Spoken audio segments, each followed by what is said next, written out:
Hey, what's up, everybody? Welcome to Track Feedback. Yes, we got Tight Psychos, we got Shepherds in here. It's Wednesday, April 13th. We're going to run through a couple tracks, got some updates. We got house, techno, dub techno, some chill out, some claps. Hope DJ Waters is feeling better. It takes a lot to knock out such a force field as DJ Waters. Hey, what's up, everybody? So here we are looking at Discord. Let me just take a quick scan down to make sure nothing else popped up in the last minute or two. I think I brought in all the updates and everything. And before we get started, we have a lot of submissions coming in for the new Mix of Texture compilations. We're starting a label project. We're going to be publishing some tracks, and we're going to kick it off small with some compilations on Bandcamp that are going to start coming out in June. So we are accepting tracks from people in the Track Feedback crew, and the next step for that is going to be to go into the folder of tracks, play through them, and just pick which ones fit together, like compilation 1. Should it be all house tracks or all techno tracks or a mix, and which ones are going to be on there? So we need to schedule a time to do that. Maybe tomorrow in the afternoon or maybe on the weekend. So we can talk about that more when more people get here. But if you're watching at the beginning, drop a comment on YouTube. Let me know. This time of day tomorrow is not good for me, the normal noon slot. So whatever, we got to figure that out. But I'm looking forward to playing through the music. So there's my Spectrum analyzer, and Inora, hey, Jens is here. All right, so we're going to start off with a chill-out track from our friend Taib out in California when he's not busy surfing. Track called Crepuscle, which means twilight, and I believe this is coming out soon, so I think this is a mastered version. I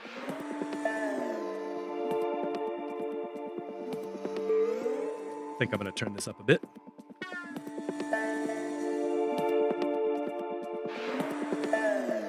Inora Records is Jens, and this track is Taib.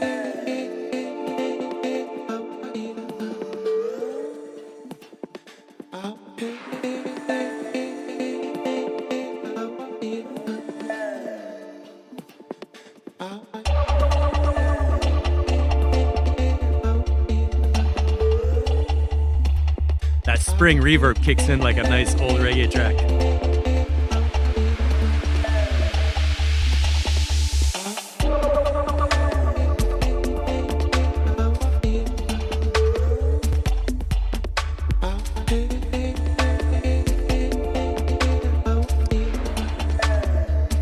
Headphones up.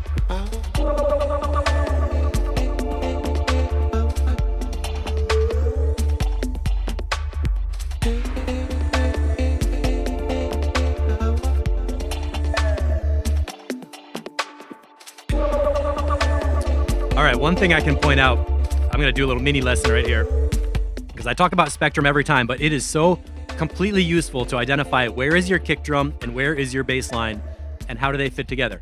In this track, you can see the kick drum right after this little break. Listen to the first low frequency that comes in. The first kick, right?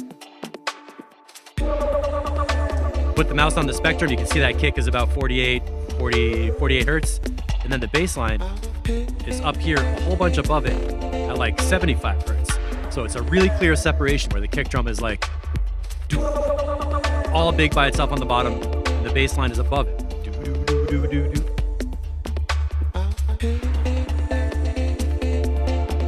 And in terms of music theory, I think you could even say the kick drum and the bass line are a fifth apart.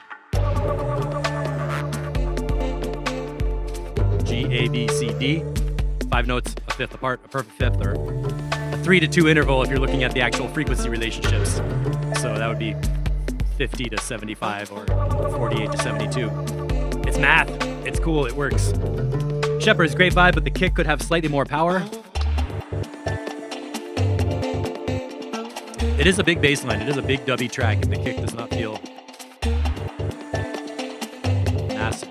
I'm surprised this track is so short, actually. 2.5 minutes. I would be feeling like right there at 2:19, another whole bass drop. Felt like a build-up right here.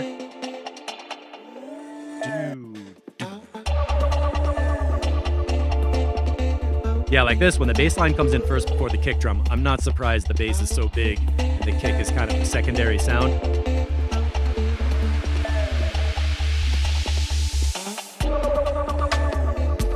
So Taib, if you're watching this on the replay, I love the track. It sounds great. It feels great. I would like it to be longer. I'm not sure if you posted an excerpt just to put up a little clip or what, but please tag us and let us know when this gets released so we can help you promote, spread the vibe, and get some people listening to it. And I would like to hear this on a big sound system. Mix sounds nice. Mid-range is cool. It's simple. You know, there's just a few things happening in the layers. Shepherds, I'm gonna crank up the low EQ right here. There's a low 60 hertz EQ boost.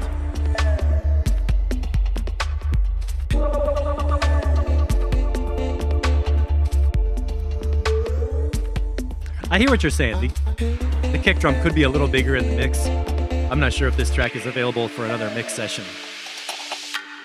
And this is cool that we're in a B section right here. That little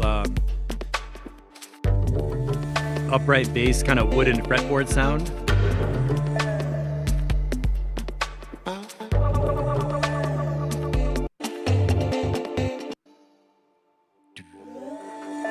Yeah, and then I was really expecting it to drop back down into the A section. But anyway, that track is playable already, and if it's 5 minutes long on the release, I'll be even happier. Let's see if Oliver's not here yet. Alex B. Donats. Who's this? Siren version 1. I like to play tracks from people who are here. So we got Envelope Follower and the Shep. EQ back to flat and levels. Now, anybody in the audience, if you don't know Shepherds, this is not going to be a chill out dub track.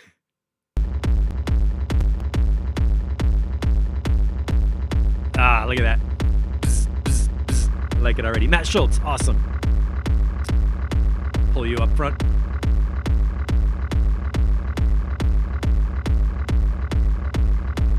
Oh, Matt, that's interesting. You said you like the Moroccan instrument. I know Taib has traveled to Morocco, and I think he has some roots in that direction, so that's a nice observation.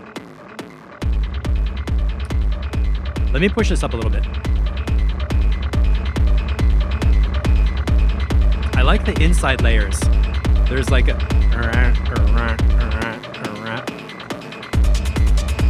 kind of like the Killer Bees sound.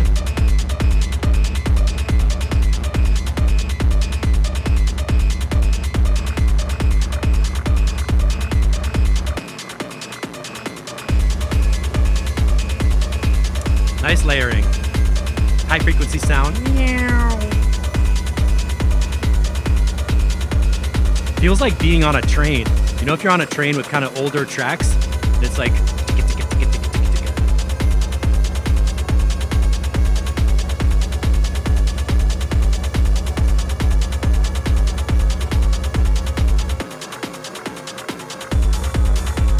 Ah, the ride.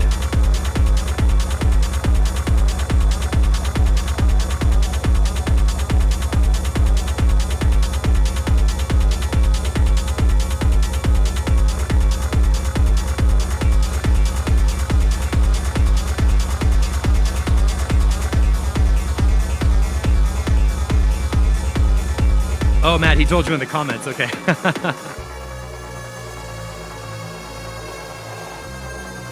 Okay, this bass sound I think could be louder. What's that doing?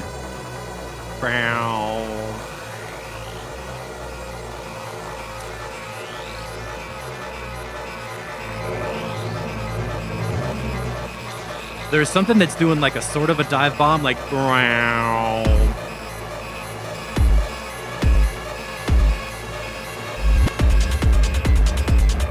Yeah, Shepherds, that bass sound in the breakdown here. Right there, where it starts.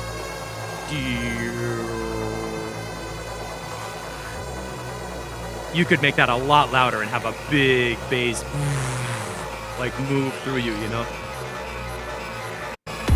Hey, Maxime's here. Your studio is looking cool, man. I love those pictures.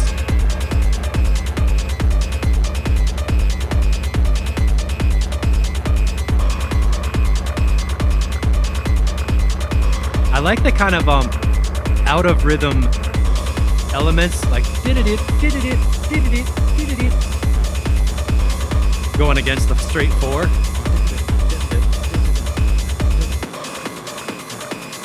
It's like crossing like a 3/4 pattern or something.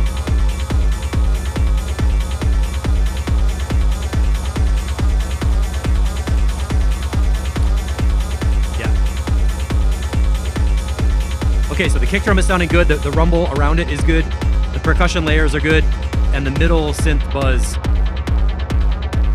is cool. And I can see on this line, it's a nice frequency slope where every frequency range has like a balanced thing. This sounds perfect right here. And I especially like the buzz on the front of the kick drum.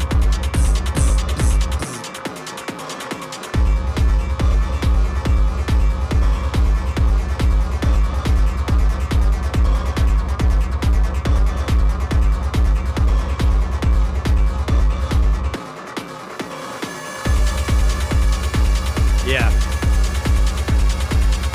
Let me give it a little bit of high end just because of the SoundCloud. A little bit of high shelf EQ just to see what's in there.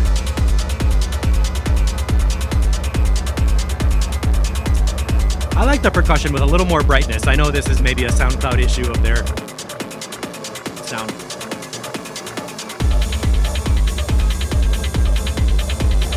It's really good. All the percussion is in the right place.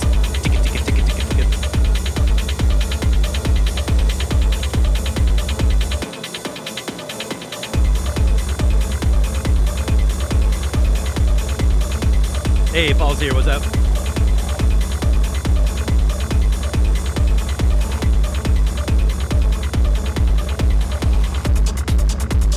Ooh, I like this part the best. With that little snare.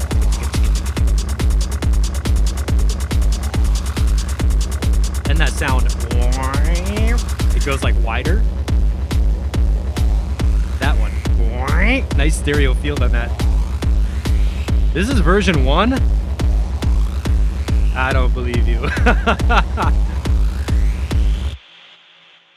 Nice effects. So the main thing is, right here, just make the bass louder. Here comes the EQ.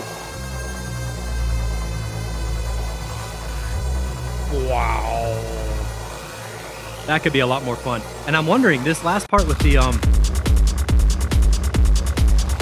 this beat with the snare right here, was that snare in anywhere else? Let's check.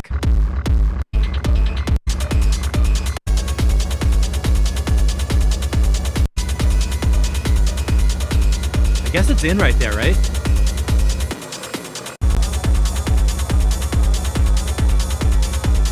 The percussion is really good. It's so clicky and continuous.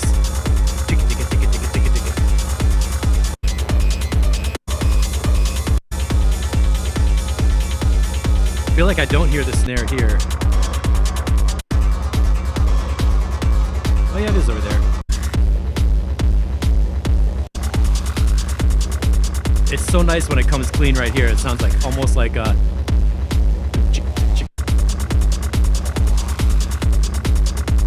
fast house track.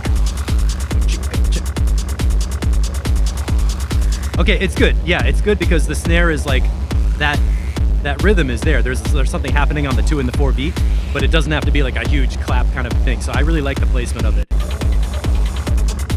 And this part is my favorite. You're just a robot.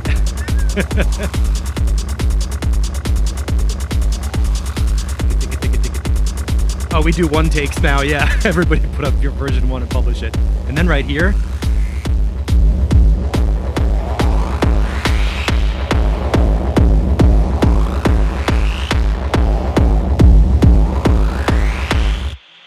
I was just tweaking the mid-range to go crazy with that. That's a great track. That is already playable. So just bring up the bass line, the bass dive sound, whatever that is in the breakdown, and maybe a little bit of brightness on the high frequencies in mastering, maybe. But of course, this is a SoundCloud version, so it's hard to comment for sure. Ooh, Shepard's good comment. So the 2/4 snare always slows down the track. So that's the backbeat. You know, like in music, this is for everybody out there. When you're hearing, people are like,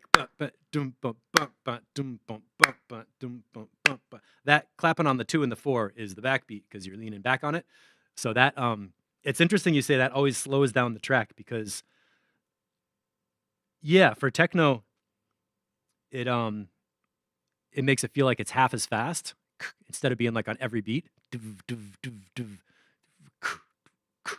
So yeah, the 2 and the 4, putting in a big snare and a clap can make the track feel like almost on halftime. So what does this mean? If you're doing techno beats and it doesn't feel like it's fast enough, maybe your snare and your clap could be the problem. And when you're making chill out music that you want to have like that groove, try playing with the micro timing of the 2 and the 4, because if you put them a little bit late and people clap like a little bit late, you can totally, there's so much feel that you can get with the snares and the claps by just shifting them a little bit around the grid so they're not quantized too hard, and they have a big effect on how the track feels. Jens, good comment. I love the different layers. That was my first reaction too. The beginning of this track has a nice, my instant reaction was there's a nice buzz. Buzz, buzz, buzz, buzz, buzz, buzz, buzz, right? And then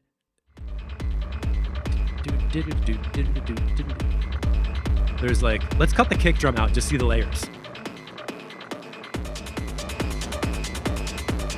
So there's like bop, bop, bop, bop, bop. A couple of different kind of polyrhythmic layers. And then the buzz one. Glider, what's up? And these are like.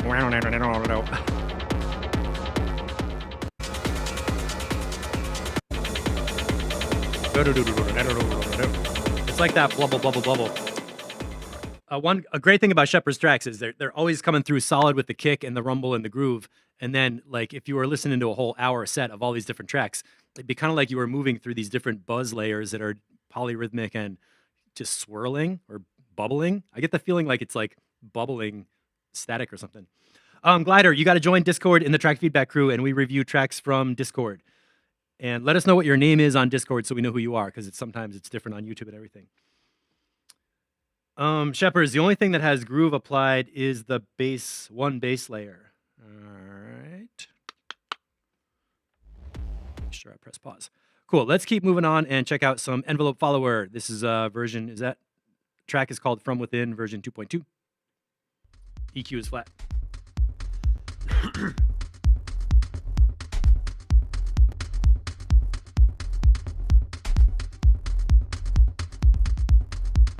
Okay, nice and bumpy to start off with.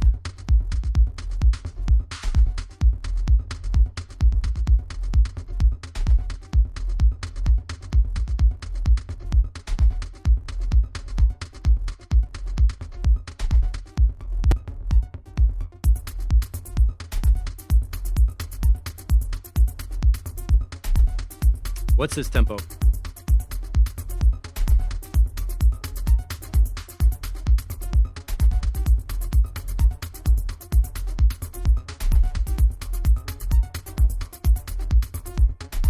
Wow, it's like 129, 130, but it feels so slow compared to the last one.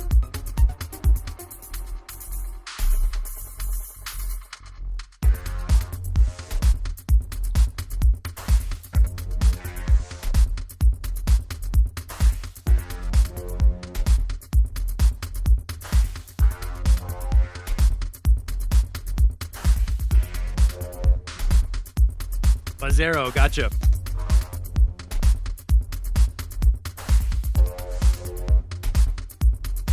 There's a bass layer I would like to be louder in here.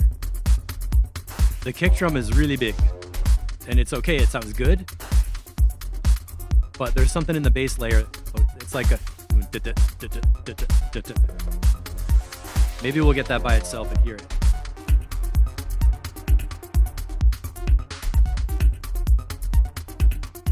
Mid-range is nice and clear. The high end is like crispy, the mids are clear.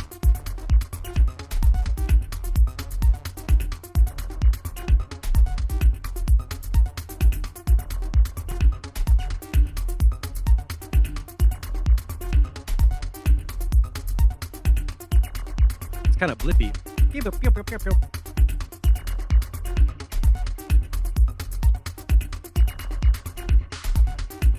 I think the groovy bass layer, yeah.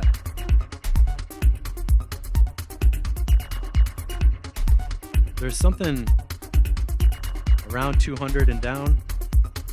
I wonder if we get it over here.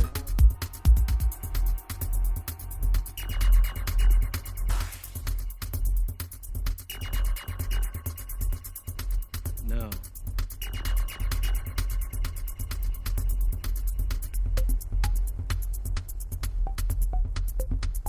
Those could be louder too, those little plunks.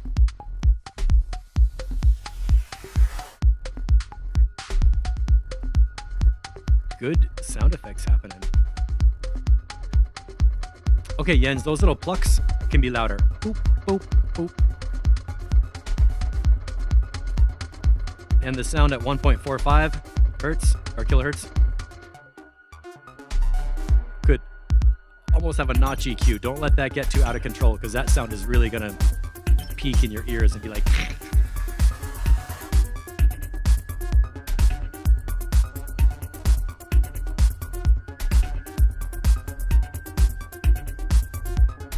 Yeah, Maxime, I agree. Some reverb on the synth flux.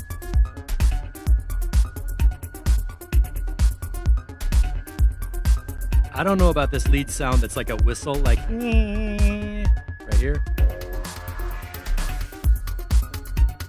It almost sounds like bagpipes or like a tin, like a metal flute.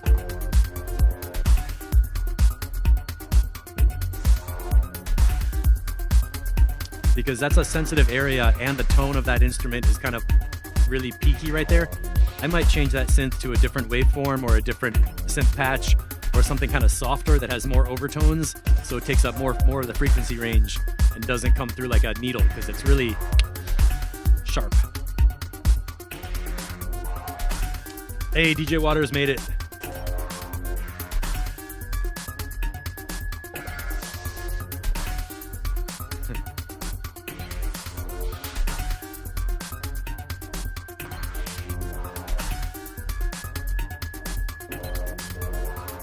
Yeah, variation on that whistle lead or something. The notes are okay. Like the actual MIDI notes, you know, fit in the composition okay, but just the tone, like the synth itself, the voice of the synth, I think you could play with a lot of different sounds and get something. I like these detuned plinks. Those are great. A little more reverb on those.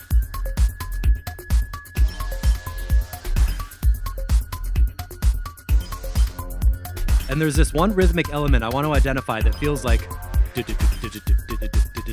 not the kick drum, it's part of the bass line. Let's go back to this empty section here.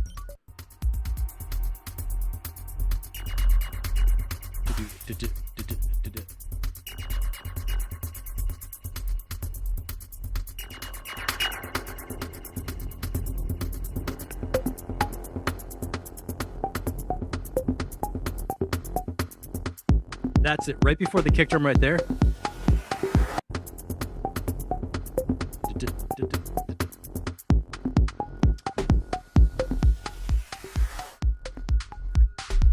So this is an interesting question. I'm not sure how many instruments are making this part right here.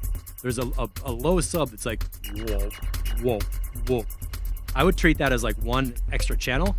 And then the middle, the body of this synth is like that little part that has the rhythmic thing. I would like that to be louder. And then leave the sub by itself. So don't turn the sub up. Leave the sub bass part of it the same. Just take the mid range of that bass synth, so you have more of the pulse going.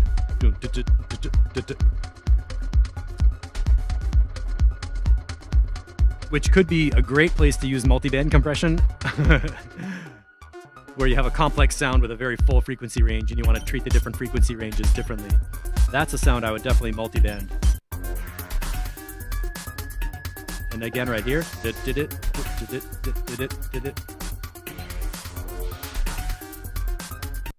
And let's see how we end it out.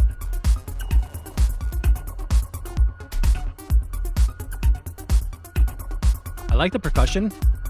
It has a little bit of a break beat to it. Right before this.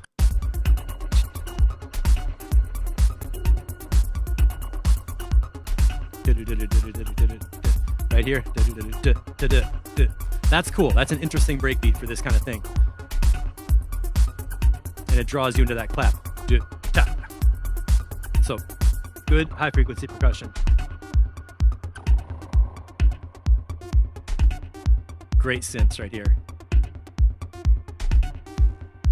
kind of squeaky. That's it at the very end. Okay, duka duka duka duka, right here. Duka duka duka. Is that a delay on the kick? Is that what you guys are talking about?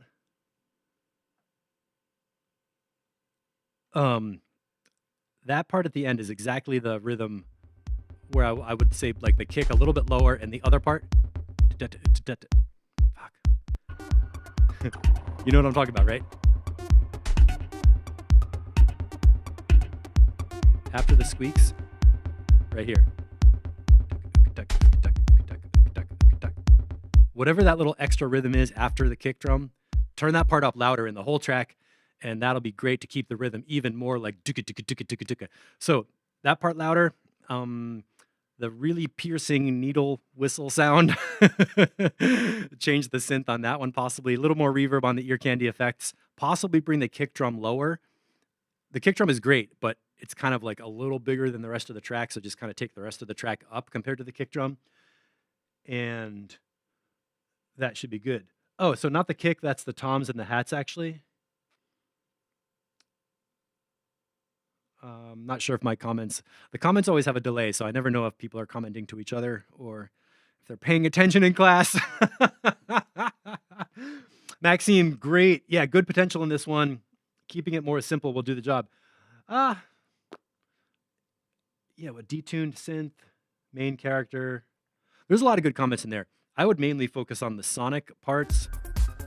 You know, this one synth thing around 1.5K, and bring up that basic driving rhythm. Because for me, that part that's like chicka chicka chicka chicka, if that rhythm is really strong going through the whole thing, then all the ear candy stuff can come and go on top, and I don't really get so obsessed with it.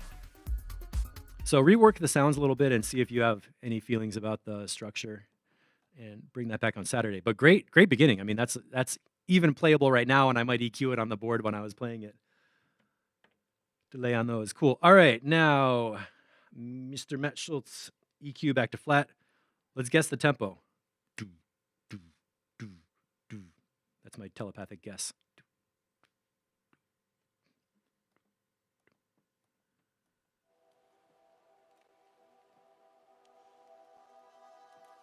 I tapped a 92. I bet I'm wrong.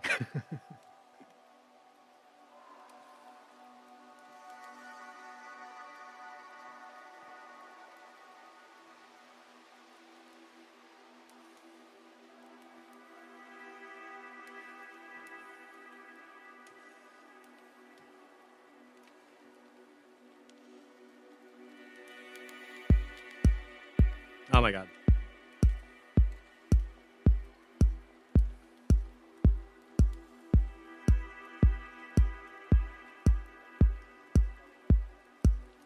All right, so it's like 110. Oh, I just tapped a perfect 110. Yeah. Let's push this up a little bit. Look at that perfect 110.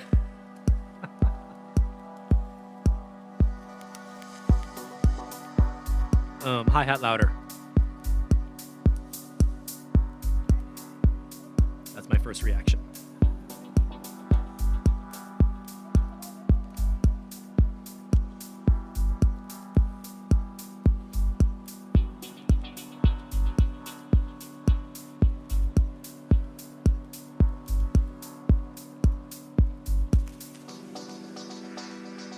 I like the atmospheric little like crackle thing, like.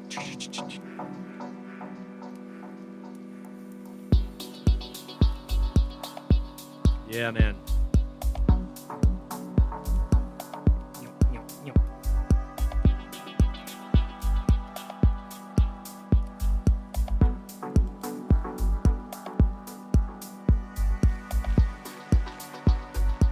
Shepard is more sub.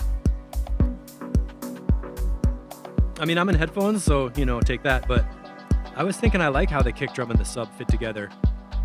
Classic Matt Schultz style, there's a very simple sub that happens in between the kick drums.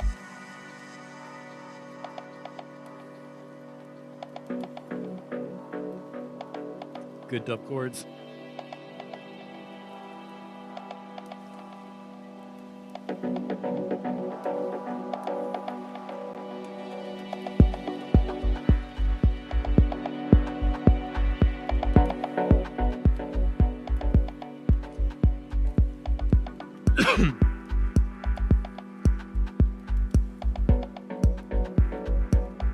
I think the drone keyboard could be a little louder. Wow. That one? Not that one. Not the echo one. That sort of background pad, it could be just a little bit louder.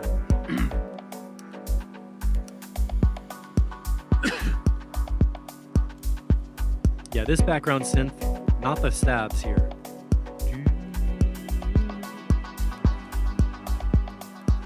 It's like a nice, comfortable drone synth. I could hear that a little louder.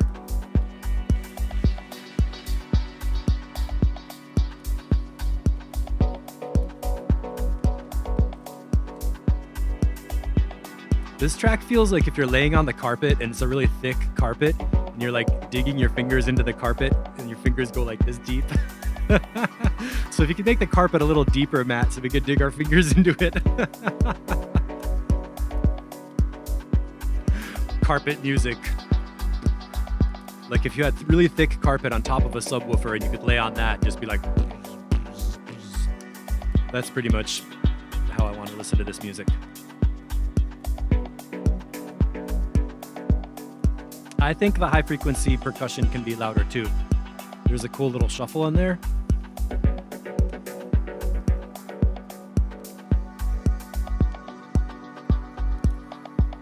That little tick-tock. It's like a subtle rim shot, or like, but like make it louder, but not brighter. Don't make it high frequency, because it's nice that it's mellow and like a buttery soft percussion, but just a little louder, you know? So I don't want to really use the EQ boost because that's just high, pure highs, and the track doesn't need more high frequency, but just a little more loudness with the that little tap.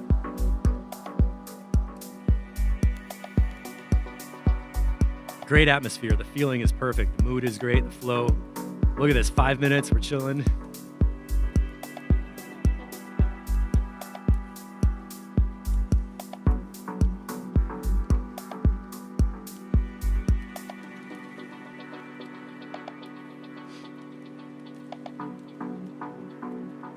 Maxime, that's an interesting technique. We could do a whole workshop on that. So the advice is mix first with the drums and no synths, so it's easier to get the right balance between the bass and highs in your drums, and then add the synths in later. That's an interesting piece of advice relative to disco tracks. I definitely mix my drums in a stereo group. Like no matter how many drum kits and folders or groups and drum racks I have, I always take all my percussion to one stereo audio channel, and I solo that and mix the drums so I can hear every drum that's there and make sure nothing's getting super high peaking with a cymbal crash or something, and make sure the drums work together as a unit. And then I do the same thing with my synth groups. And this is for any genre I work on. And then I get it down so I have my lows as one channel, all my drums as a stereo channel, and all my instruments and synths as a stereo channel. Then when I'm mixing my levels, I just have 3 faders. So if I feel like all the drums need to be louder, I just take that one channel, put it up 2 dB, instead of trying to select 17 different channels of percussion and move them all up and down the same amount, which is easy to miss something, easy to make a mistake. I'm a big fan of working with subgroups. Jens, very meditative. I like it. Yeah, it's true. It is. By the way, Matt Schultz has a track out just right now on the Insectorama compilation called 130. They put out 130 tracks. It's 3 episodes of the compilation. It's on Bandcamp. Matt, if you could drop a link in the chat with the Insectorama compilation, this would be a good moment. So if you like this kind of music, you can hear a lot of it.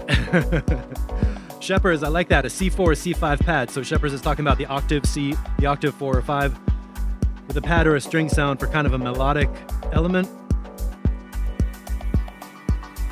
Oh my God, Maxime, you ordered the M24. Funny enough, I made a video I wanted to show you. I'll play that at the end. There's some great stuff. I know I'm jumping around topics. There's some great stuff happening these days with audio interfaces and analog mixers combining. So you have a USB audio interface with some analog mix functions together, so you can record multiple mics, or you can split out your track to multiple outputs and bounce a stereo mix through, or you can use it as a DJ interface and mix tracks on a board. It's so cool. I'm glad that's coming up with the quality and the build quality and everything. Yeah, Matt, This track doesn't need very much at all. Personally, I think that percussion could be a little louder. And this synth, wow, could be louder. Wow, wow, wow. Last thing I'm gonna do is lower the low, take the low shelf EQ down and raise the volume.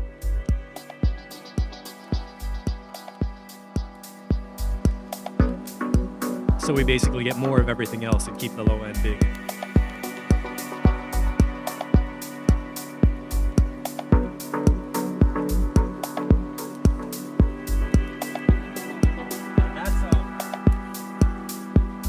That's like a -6 dB cut at 60 hertz on a shelf. Raise up the volume. Now the whole mid-range is bigger and brighter and the percussion's a little more obvious. And the kick is still pretty bumping, right?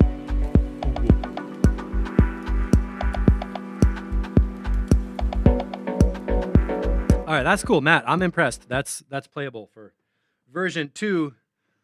Version 2 is ready to go. A couple of minor tweaks, get it mastered, and of course, master with your reference mixes so it sounds like the other stuff you listen to. So we got that. We got Siren. Up next is OSP here. Who else is here with us? We got a Mindbender update, Alex B. Donuts. Paul's here. And Tice, we're going to wait. So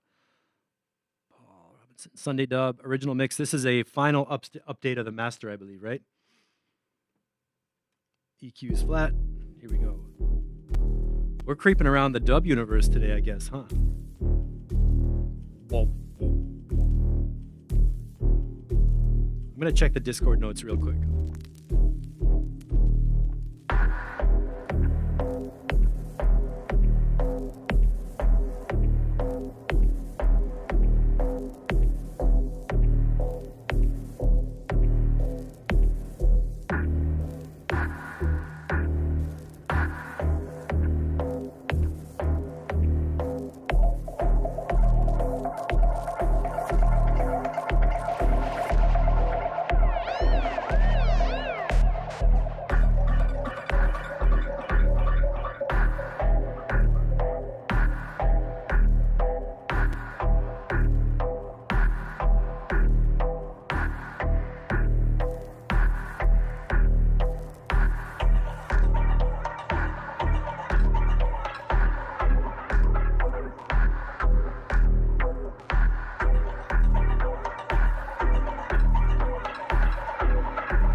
Morton's here. Cool. Hey, is this a totally... I couldn't find notes from Discord, so I'm not sure what the changes are in this one, but it sounds good. So let me know what you did differently on this version.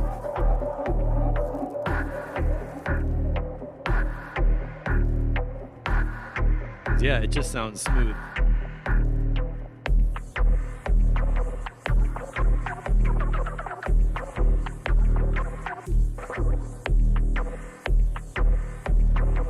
.60 BPM, so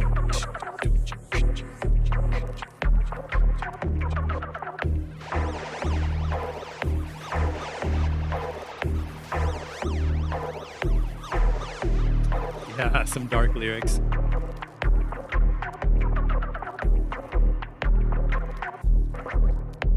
These effects are really cool. Kind of slurpy.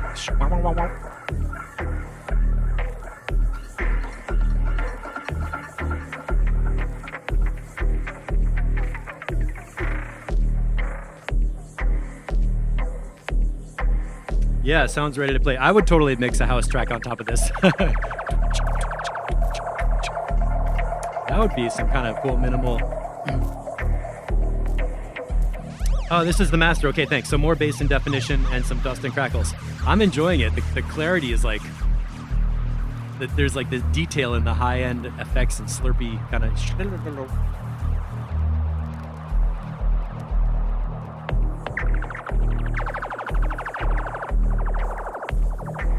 That sounds great, that whole mid-range. Are we gonna have a meditation compilation? I think we might have a down tempo compilation that's like alpha wave music to just like lay on the carpet. Carpet tracks. Oh, good. DJ Waters just uploaded some Frenchcore for Saturday.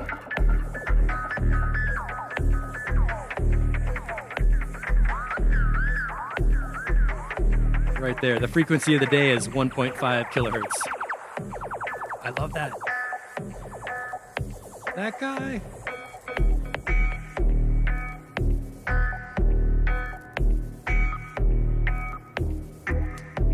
Ian, you'd have to go 240 BPM on this.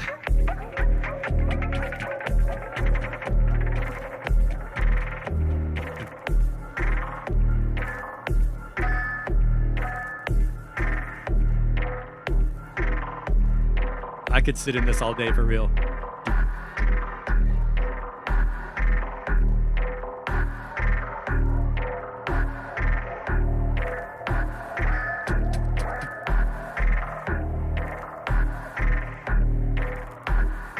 Shepard's got some frequencies, a tiny dip around 800 and 1500. Let me see.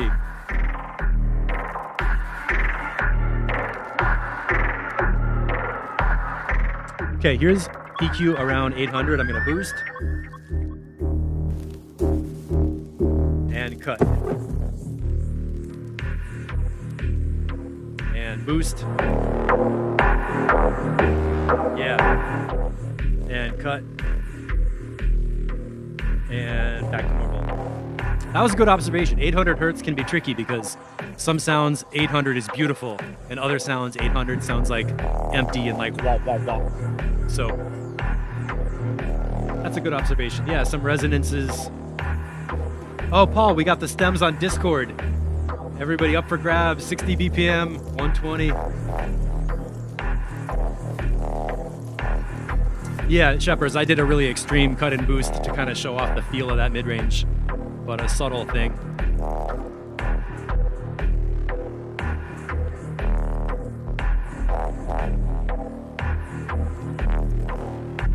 All right.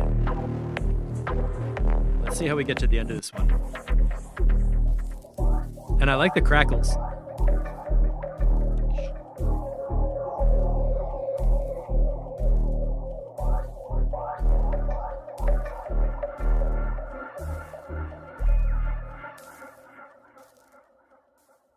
Oh, that's a nice ending.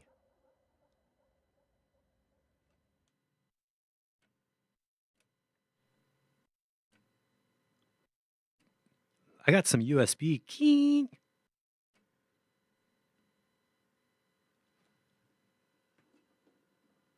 Hang on.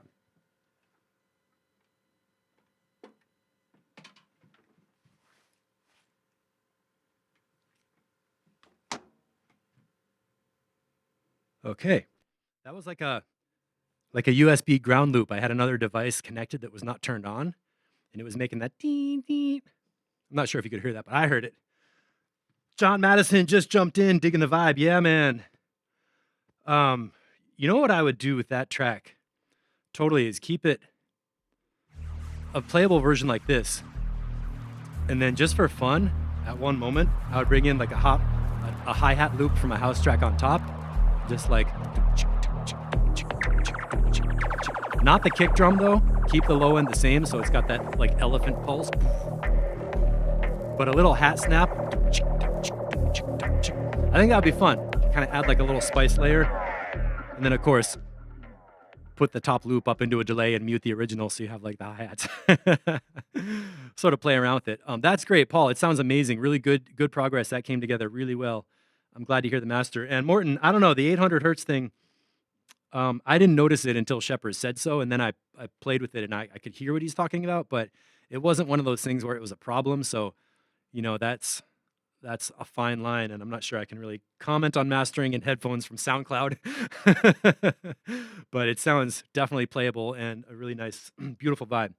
Good job, y'all. Please submit that into the compilation section for downtempo, and I think we're going to come out with some cool ass downtempo jams to publish, which is going to be great.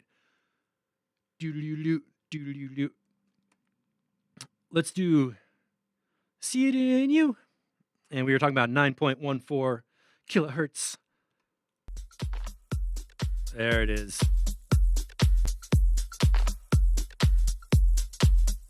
Where are we at? It's like 120 something. Like right at 120. And this is EQ flat. I like what you're doing with high frequency crackle and like rattle. This like it sounds like a little plastic egg with a shaker. Like,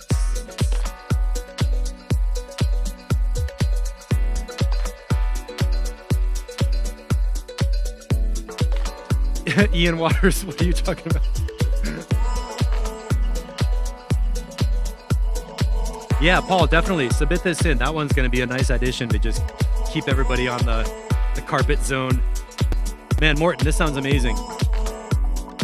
I can't wait for that bass line.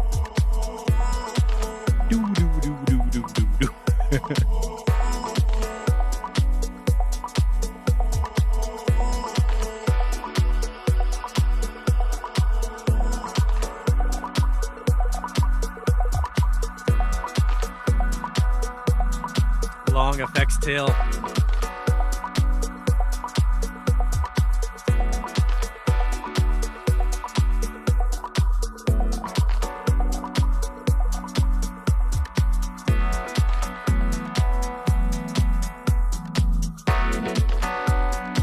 The beats are slapping.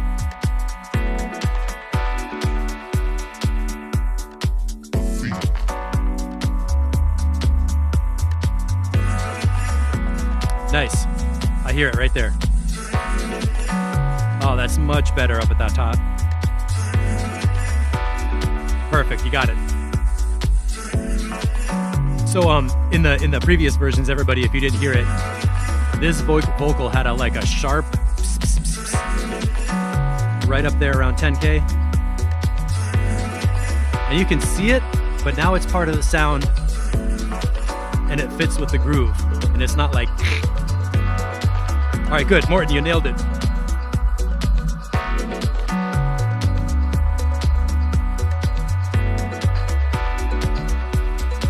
Yeah.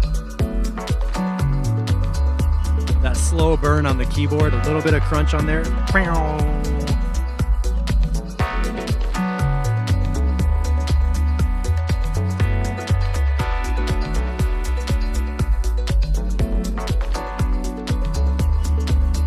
I like to also squint, like look at the spectrum and kind of just see how dynamic it is, because tracks have a different amount of bounce. It's sort of something you feel. Like obviously the kick drum is going duh, duh, duh. But like overall the whole track has a lot of like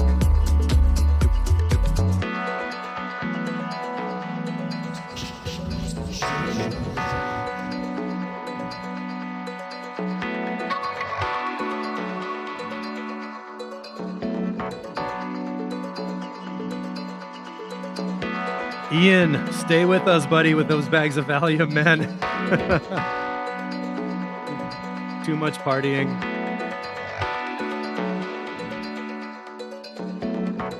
Gotta keep the body in one piece.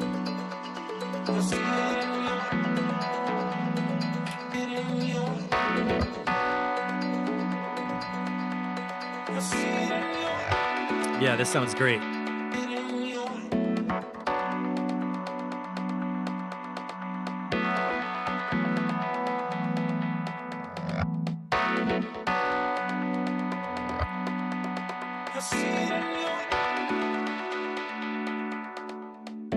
Little taps.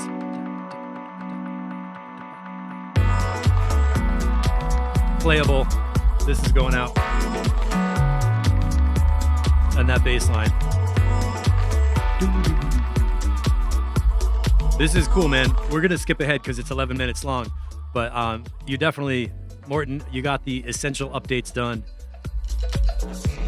Low end is great, mids, song flow, high frequencies, the effects,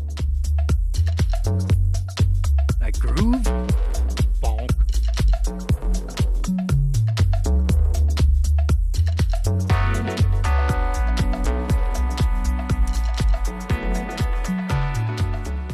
Yeah, man.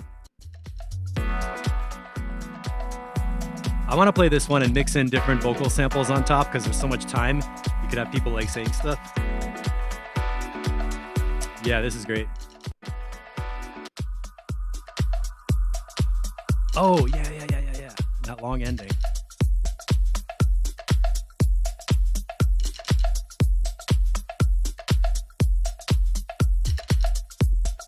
Boom, boom, boom.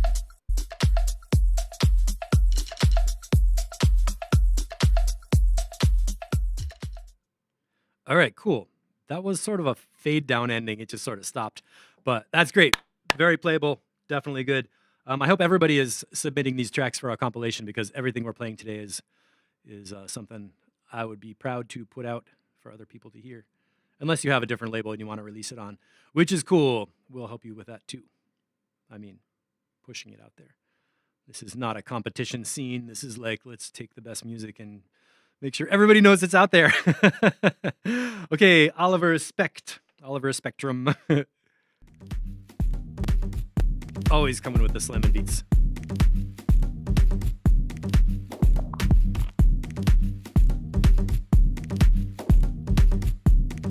Okay, first impression, I think maybe like the kick drum and the lows are a little big.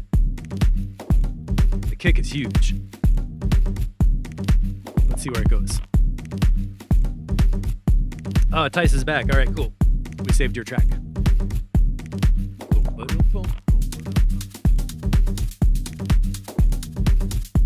Nice drums. I guess the kick is okay, but maybe that bass line could be a little bigger. What do you guys think? It's a cool bass line.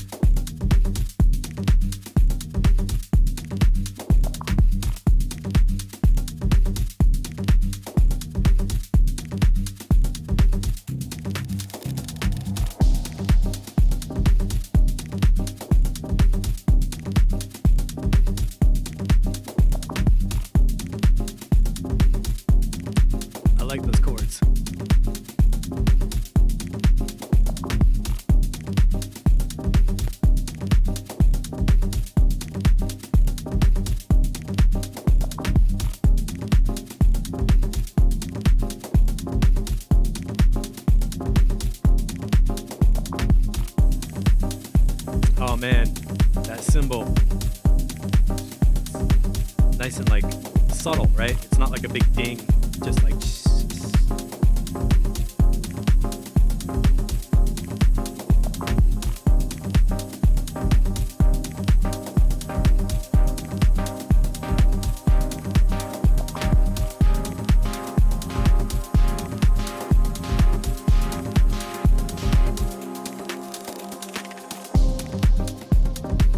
Good use of pitch drop. Cymbal detune heading into a break. And there's this one early hit coming up right here that throws it off. We were talking about the claps or the snare being on the 2 and the 4. 1, 2, 3, 4. And that last one comes in earlier. There's like a 16th note before. 1, 2, and 3, and 4. Oh, kick needs more definition. I would say that as like the kick drum could use a more of like a click, like a little bit of a high frequency tick on the front of the kick drum.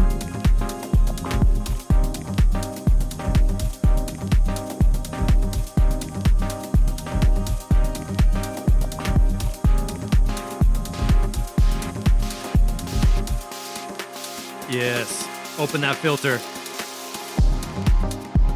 Yeah, perfect. Let's go up with some highs.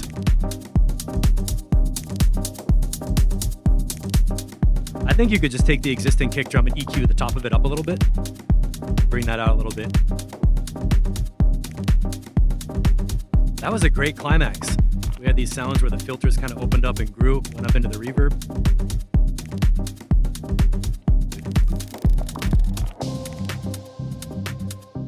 Right here, I would maybe cut the snare and the hi-hat out.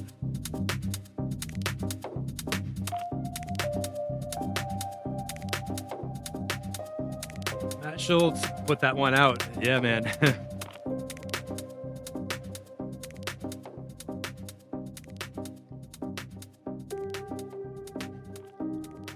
Oh, that spacey piano is cool.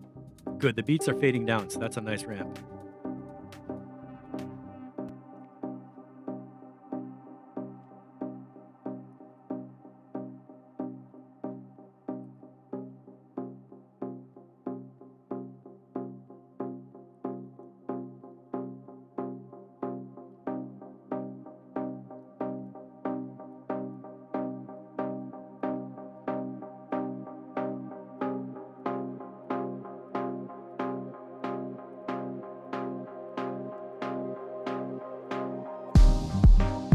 So those pulses by themselves were going at like 105 BPM, and then the main beat.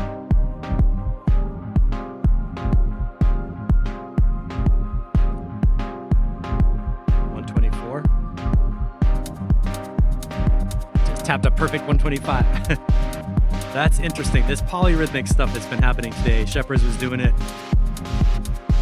Playing one rhythm against another is so effective. With a filter sweep,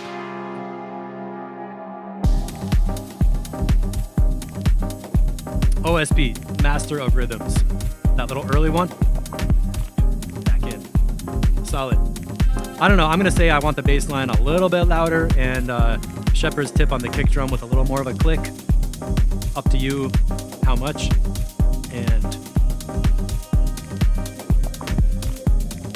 And I think you're done. The flow is perfect, the build-ups, the breaks, the little transition sounds. Right here, pitch up that cymbal. Yep, now the ride.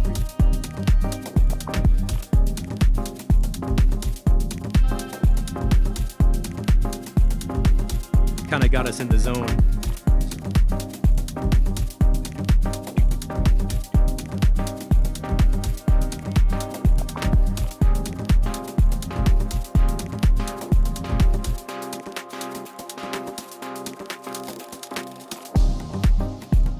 And coming into the mix out section.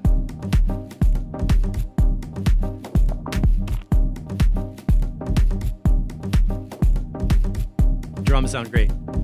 Little conga layer in.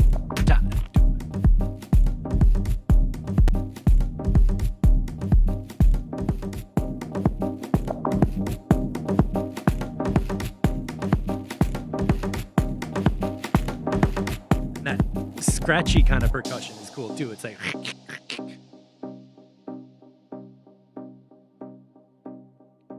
this is super cool. Minor details in the track, and it's ready to go. Shepherds, Oliver, nice job. Hope you catch us on the replay. That's 1 hour in, so your track is at 1 hour. I could listen to that whole track again. Yeah, Oliver's tracks always have the head nod guarantee. I completely agree. Right from the very beginning, it's like, yup, stop what you're doing and pay attention. So, Two Souls, Mindbender Master. So, Morton, since you're here, let us know what is different in this master. We were talking about last time how the mid-range had layers, like the piano was kind of bright, and some of the upper mids were stacking up. So let's see what comes out of here. This one has a much more aggressive kick compared to OSP in the last track. It's more like doof, doof, doof.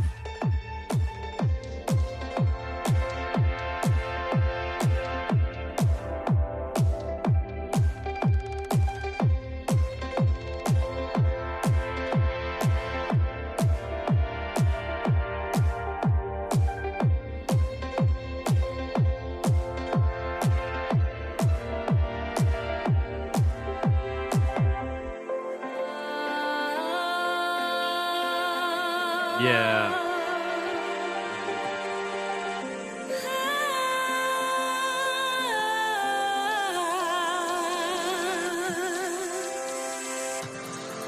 Do you think it'd be alright if I could just stay here tonight? I feel so safe here in your arms. Don't let go.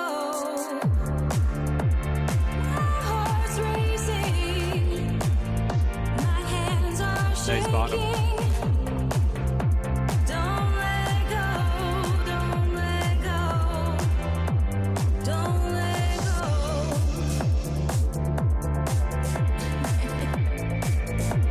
Did those drums get a little bit louder too? I remember an early version we were talking about the hi-hats and snare getting up a little bit.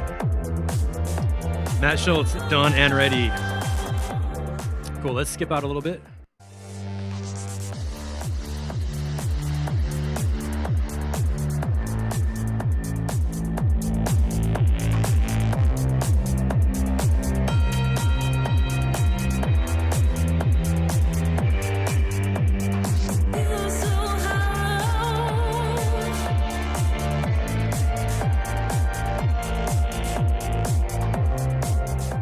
Yeah, I'm looking for the piano by itself.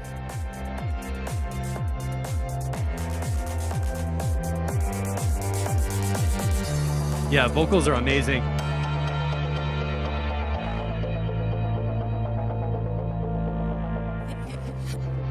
The laugh. That's my favorite part, when people laugh in tracks.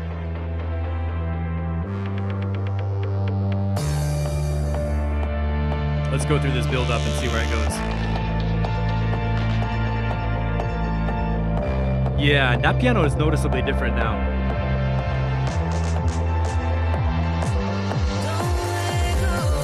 And it's okay with me. The piano sounds kind of thin, but the voice is so big and in the center that it's okay for the piano to be like a little side sound, you know? Cool, nice work. So anybody who didn't catch the early versions of this, we were talking about like, how do you fit so many sounds in the mid-range, like a vocal and a piano and synths, when they're all important, but they're all kind of like, each one by itself sounds good, but when you put them in together at the same time, some of the peaks combine to make it like that overload in the mids. So you have to make some decisions about which one's going to get EQ'd out or EQ'd sideways or down or whatever. Yeah, outstanding. Yeah, good comment, Ian. Cool. And what do we got for the ending?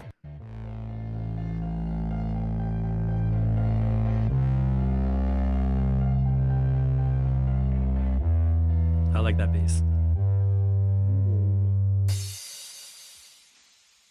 And bringing it in. Cool, drop it in the folder. It's for submissions. Okay, so we got Donats and then we got Tice Lackhouse. Donats, I think this is a archive track you brought out to rework.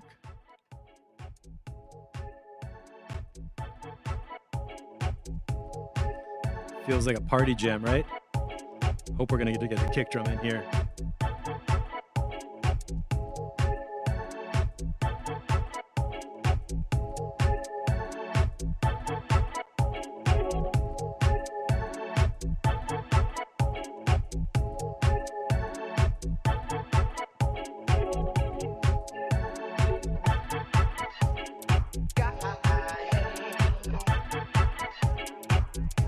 I can see there's a bunch of stuff happening in the low end, but it feels like the kick drum didn't drop yet.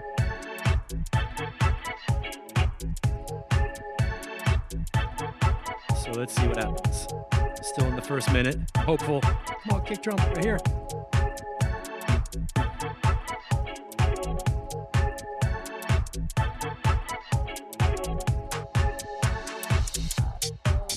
Okay, so around 127, 128. Main thing here is that the kick drum needs to be like completely louder and separated and clean, so it's coming through like doof, doof, doof. Because this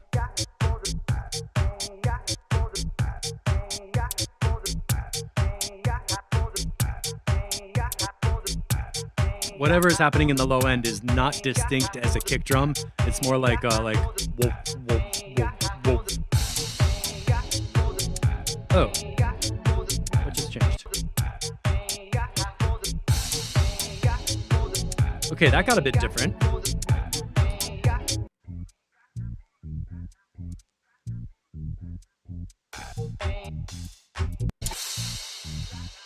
Okay, for the bass line. 115 could be the lowest part. Have the bass line happening above 115, turn it up louder. Clear out the sub, low end underneath 100 hertz from that bass part. So the kick drum can be under 100, bass line can be from 100 up to 250 or something. And vocals are cool, cymbals are good. All right, that sounds better. I can feel the kick drum. The main thing that we have with Donat's tracks is always like a choppy sample kind of a thing that has sub frequencies in it, but that's like happening with the kick drum. So the main thing is to like get the kick drum as a real focused separate element, like really jacking through and clear by itself, and then have the bass line kind of around that. Sacrifice some of the low end on those bass samples to make the kick come through. I like the funk samples. Bow, bow, bow, bow. Has kind of an organic feel, like sampled off records. Chopping up the vocals.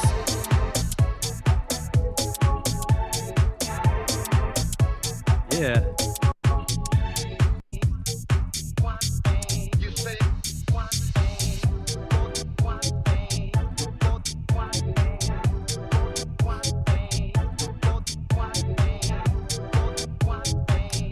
This feels like it could be a build-up.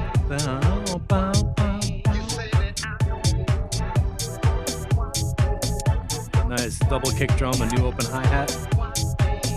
Hi-hat percussion sounds good.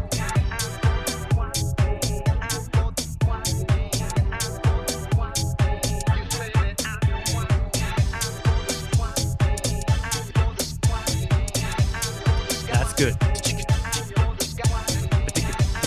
Good rhythm in the hi-hats.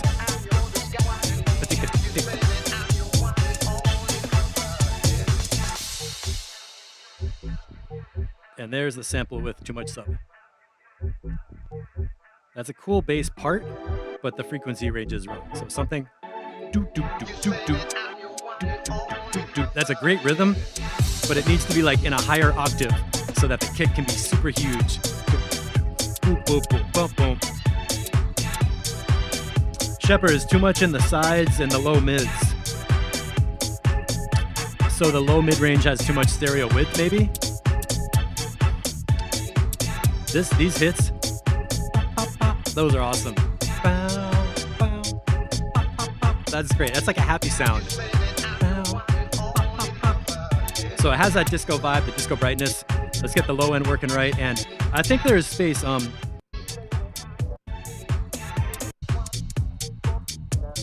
here, around 4 minutes, we went into like a B section kind of a thing.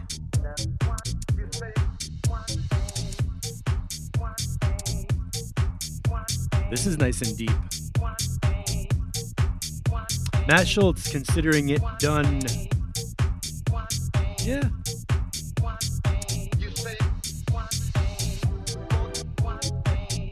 Right here, I thought it might be cool to have the kick drum drop out and have this be a build-up. Like this, cut the EQ out. 1, 2, 3, bass. Just something like that. Maybe that's something DJs can do, just cutting the low EQ. DJ Waters, it's kind of what I would call a filler track. I know what you mean, because it sort of starts off and kind of continues the same way. It doesn't have a big obvious breakdown and a big obvious climax. So it is like a groove you put on. It can maintain the groove and take people from one place to the next track, but it doesn't have like an epic peak yet. So this feels like that's a good moment. That was a build up, repeating the cymbals, crash, and the emptiness. So it's got the potential for a break. I think what I would do for the order of this is work on the low end first to get the kick drum absolutely pumping by itself and clean up some of the lows on the samples. Then look at the song form and see if maybe within this 7 minutes you could have a little bit of like pick one spot that's going to be the peak climax, like the strobe light disco shit climax, and that could be right there around 5.5 or something. And maybe peel back a few layers so the song goes through different areas instead of being like one long roller with all the same samples going all the same way. And the reason I'm saying that especially is because we know Donats, and this, I love being personal with people. He described having his tracks in arrangement with all the samples laid out and then doing that thing of muting pieces and chopping pieces out. So if it does feel like the track goes on a long time without changing, what you can do in that style of production is actually look at places and think, how many layers can I peel back to keep the groove going and make a 16 bar section that's got a defined vibe, and then the next 16 is going to be different, so it's always changing and staying interesting with the same ingredients. You don't have to delete them or get new stuff, but you just use them in different combinations, so you get like different colors throughout the track.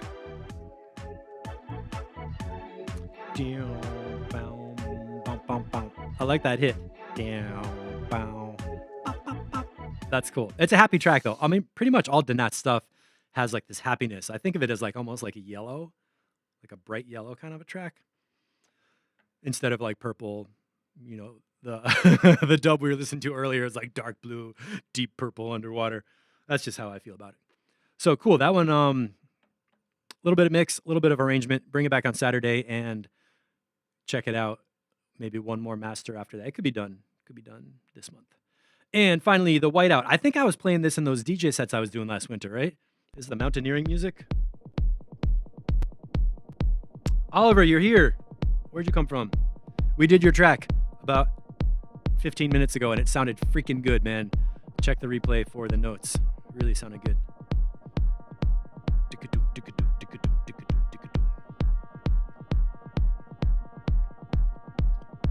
128, 130.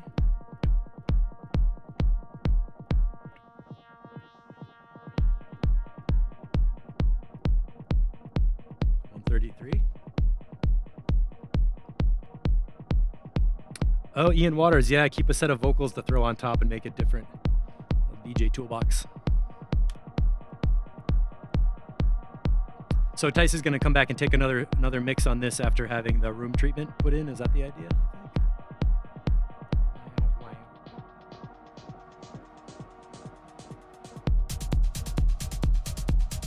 Nice. I'm going to bump this up a little bit.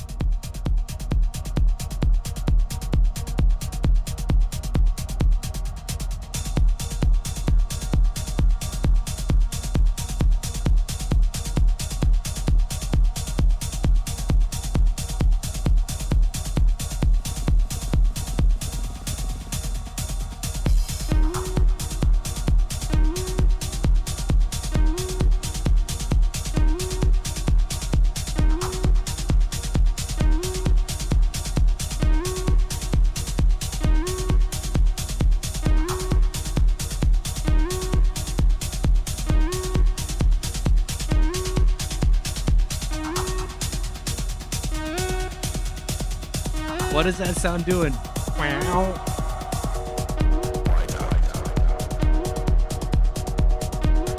I like how so first of all, I like how the kick drum is such a thud.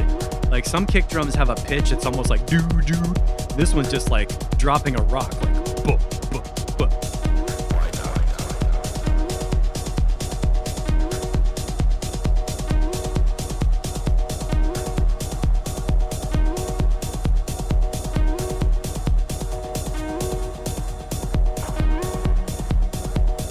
So Tice, what was the output of this track? Did you use some master channel effects and hit a limiter the first time you put it out?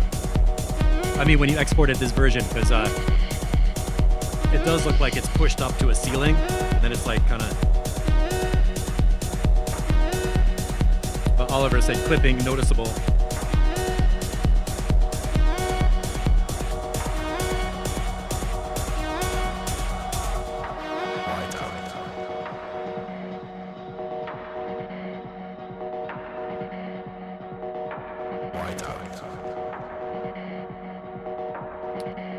This synth.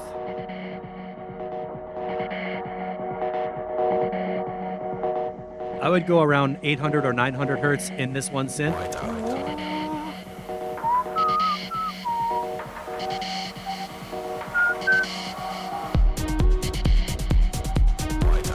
Maybe 750 or 800. There was something, let me go back here. And the reason is like, those peaks around 730 have a little distortion, and the voice is kind of hard to understand a little bit. If we're going to hear more of the voice, even one word, the vocal could be a little louder.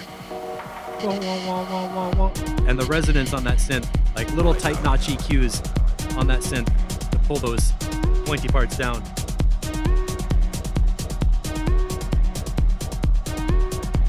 I dig the groove. It's got that triplet.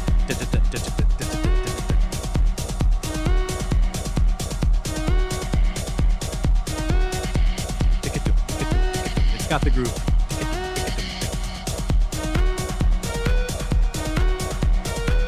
I like that clap that came in. Nice and dark sound.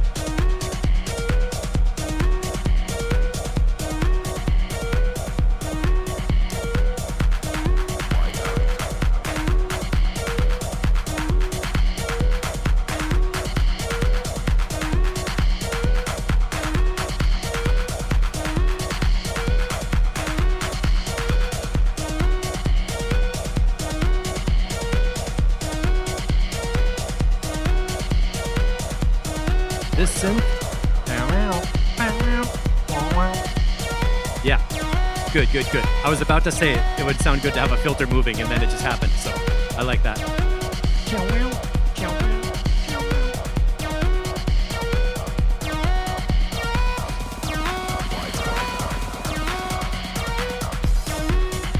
That's a good drop.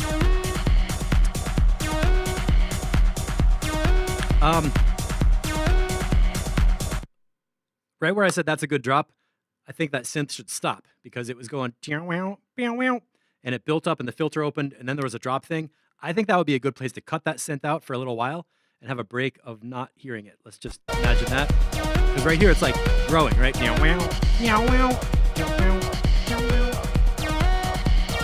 And this is great. It gets a little like... And then here, 452, just stop it. Because we've been hearing it for a long time, and it would be okay to just not have it in there. And let it sit in the groove. That's my opinion.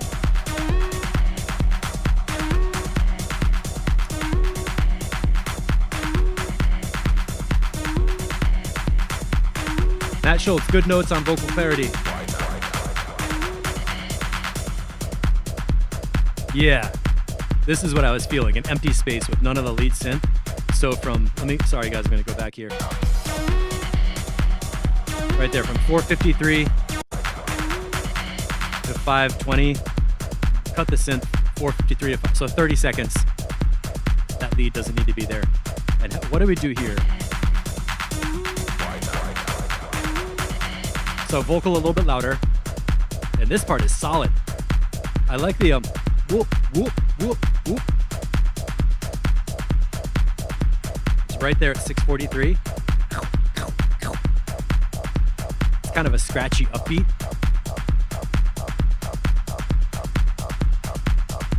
Oh, it's getting bigger. Yeah.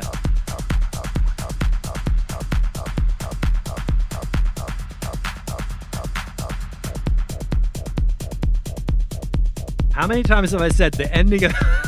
I don't know why. So many tracks, my favorite part is at the end. Right here, when we got locked in right here. This whole section.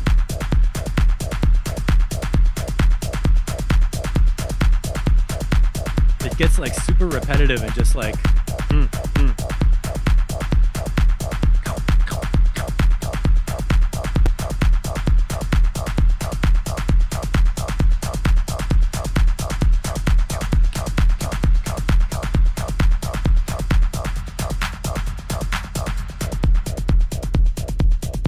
And right here is still good. Totally simple. Like kick drum, hi-hats, and one little... and some reverb.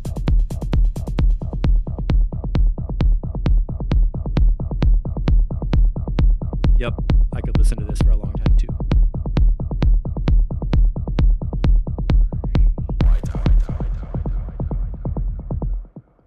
Hey, Scott Burke. Oh my God, you cut off the reverb tails. Fail. Haven't had to say that for a couple of weeks. Whenever you're exporting a mix, go to the end of the track, take your loop race, go like 5 bars farther. It doesn't matter if you export a couple more seconds, but you don't want to cut off your reverb tails.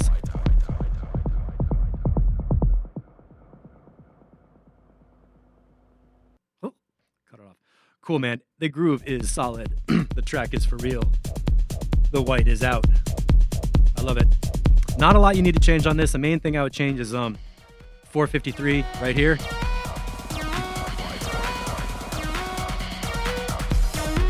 Right there. 451, have that be the last one. Maybe put it into the echo and then just have that synth disappear because it's been in for a long time. Couple of people put in good comments about the vocals and stuff. So I'll stop there. Nice track. And oh my gosh, we're out of music. Scott, I didn't see an update from you, so I don't know if we got anything for you to play in Discord. But while you're letting me know, I want to show you guys this video I made. This is not that one. This is one I made with a GoPro in my studio, and what I wanted to do was record the sound from the mixer. Can you see this video? Yes, good. I wanted to record a video of me in the room so you can see what I'm doing, and then the sound coming off the board. So it's not the sound off the GoPro mic. So you'll actually hear the two mics. You'll hear the mic first of me introducing it, and then it switches to mixing board sound. And Maxime, if you're still here, this is the Tascam Model 24, and I'll tell you a little bit about what I did. Okay, rolling video, doing sub-dub, version 4, mixed up to stems. Rolling sound. I did that to synchronize. There's no mic coming in there for sync, so whatever. Starting over. Okay, and then now this is audio from the Ableton output, not from the GoPro mic.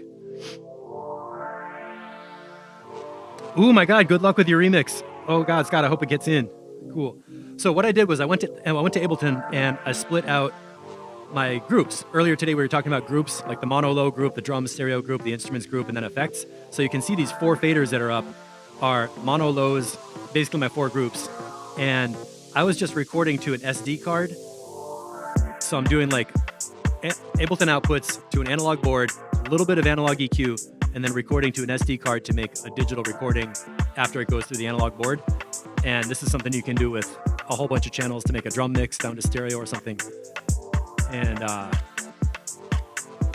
we're not going to listen to the whole entire thing because it's kind of long.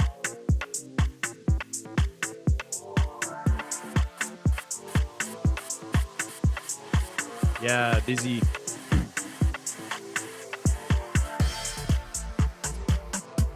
And that's the track I've been working on, the sub-dub that's pretty much done. And I'm happy with it. So let's skip out. I didn't really do amazing dub moves in this, so I don't know if watching this is... But what do you guys think? If I move the camera to the side and show more of the board and my fingers, do you want to see videos of like actual analog mixing and how I create these tracks? Or is this just kind of like not that amazing? I don't know. I like making them, but...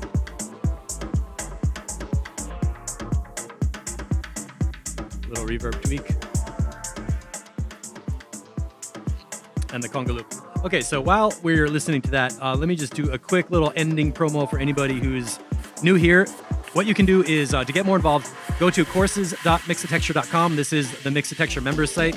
There's a little intro video up top.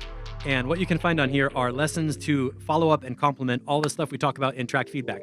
So when we're talking about the spectrum analyzer and the EQs and the frequencies, guess what? You can learn more about that in how to EQ your tracks.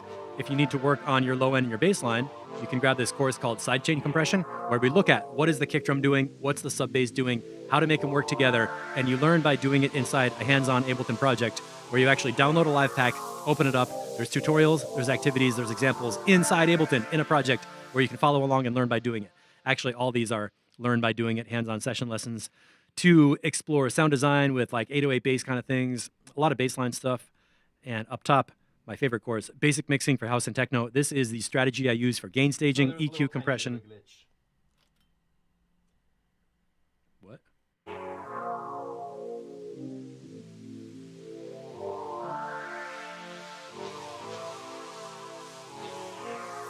Ian doesn't float my boat. So you guys want overview and hands. You want to see the Ableton screen and a cutaway with now we're back to camera audio.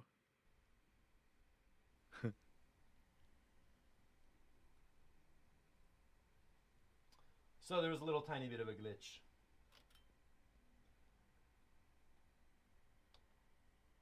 You can even hear me press the buttons. Let's listen to Steve press buttons. But okay. So thanks for the feedback. So what I could do is put up a screen share so you can see launching the scenes and what's happening in live, maybe with one of the effects highlighted so you can see the macro knobs moving, and then a camera cutaway of like an overhead of the board or something so you could see the mixer moves. That makes sense. That would be a nice view.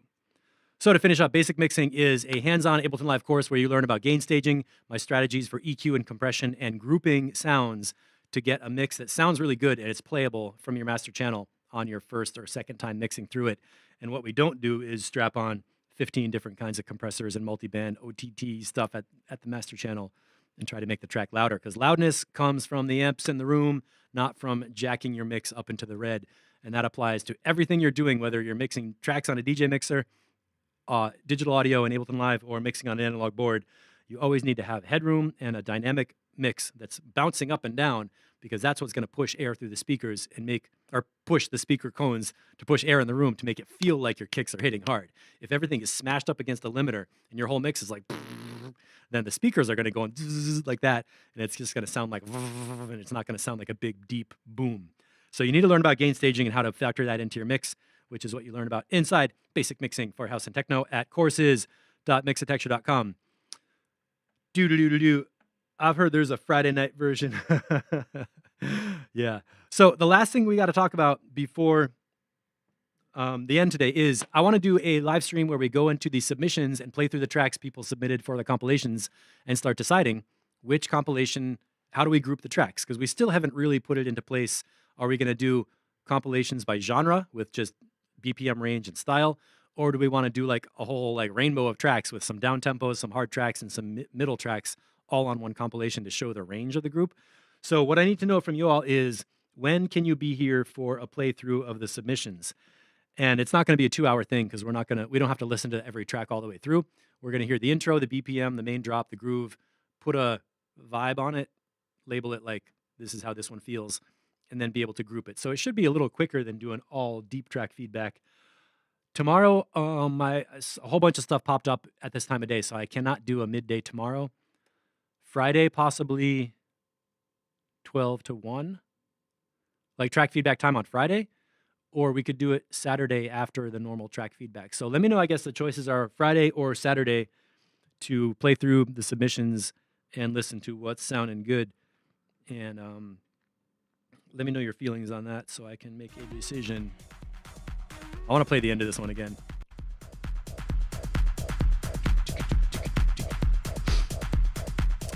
John, right now the compilation is only for the track feedback crew, for the reason that we're going to have so many tracks we don't have space for more. But as time goes on, anybody who's involved in Mixatexture, who's giving feedback and part of the process, is welcome to submit tracks for release, and I would love to be able to publish them all. So we have to define how often we're going to put stuff out and how that's going to work.